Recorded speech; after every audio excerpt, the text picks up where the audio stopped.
Hello everybody, it's me, Canon Phil Groves, and I'm back with another school assembly online, and it's from the Lord's Prayer again, and this time it's, "And forgive us our sins, for we ourselves forgive everyone who has done something bad to us." Often when you say the Lord's Prayer, you'll say, "Forgive us our trespasses." It's an old-fashioned English word, but it means the things that we've done wrong. We do things that are wrong, and we ask to be forgiven for those things.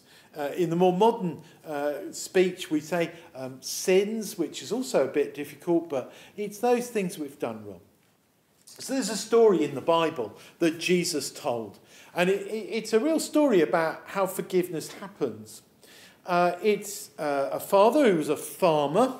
You'll perhaps know some farmers and their children in your school, and they've got a load of land, and they've got cows, and they've got sheep, and they've probably got chickens and things like that.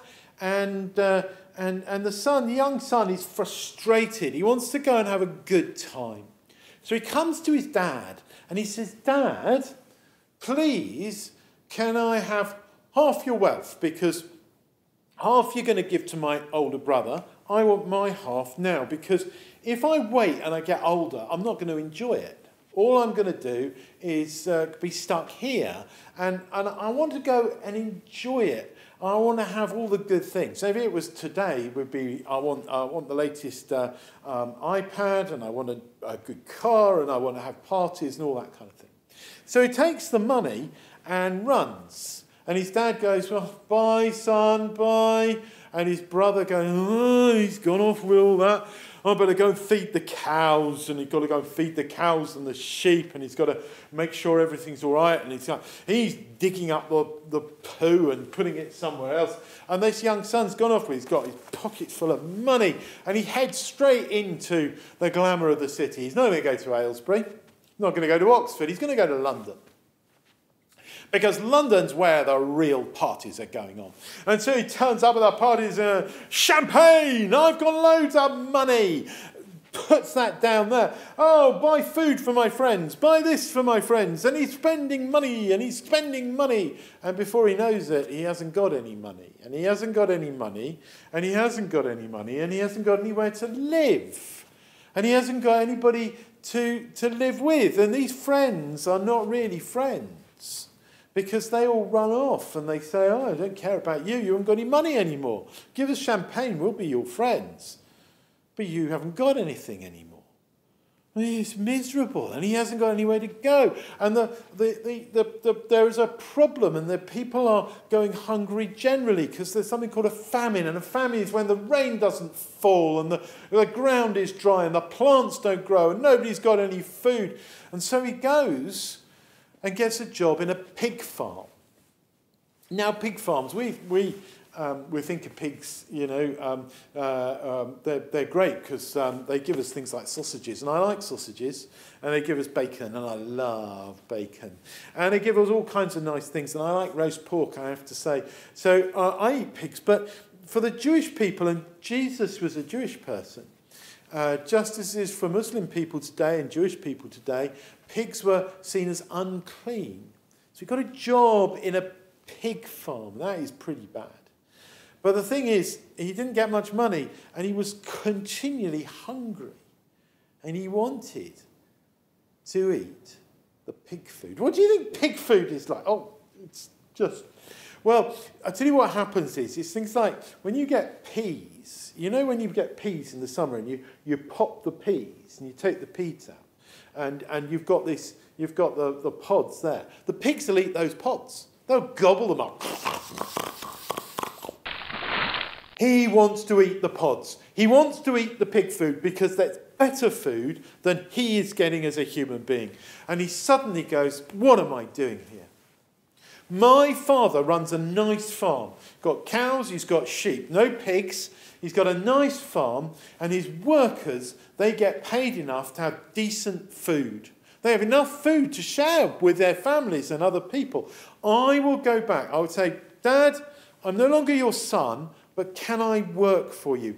Can I be part of your part of your workforce, and I'll just live. I'll live anywhere. I'll live in a shed, whatever it is.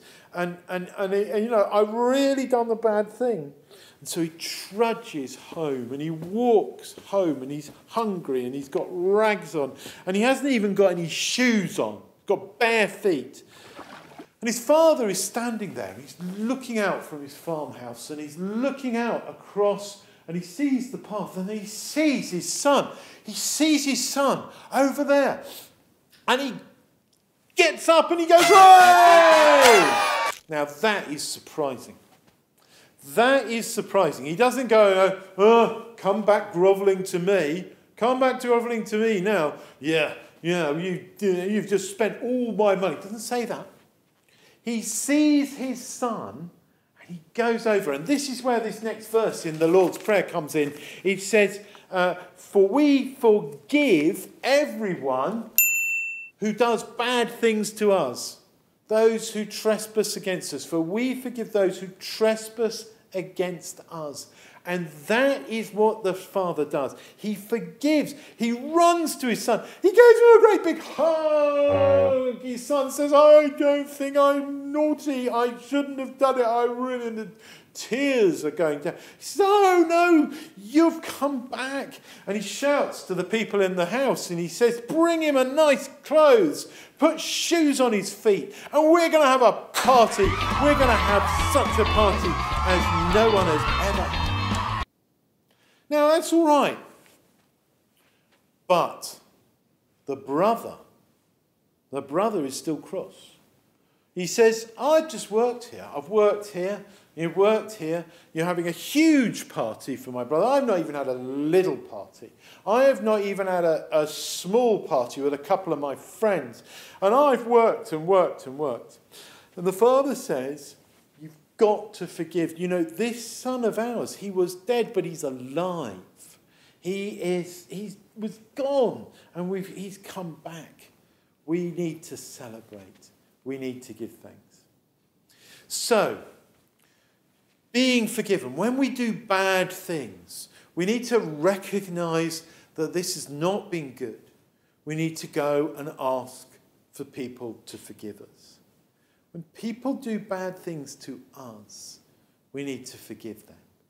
We need to come with that attitude that things will be better for us as well as for them if we are friends with one another.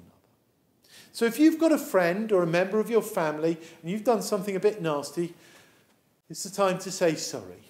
If someone's done something nasty to you, it's the time to say, "Actually, I forgive." And that is the way in the Bible. See you soon. Bye.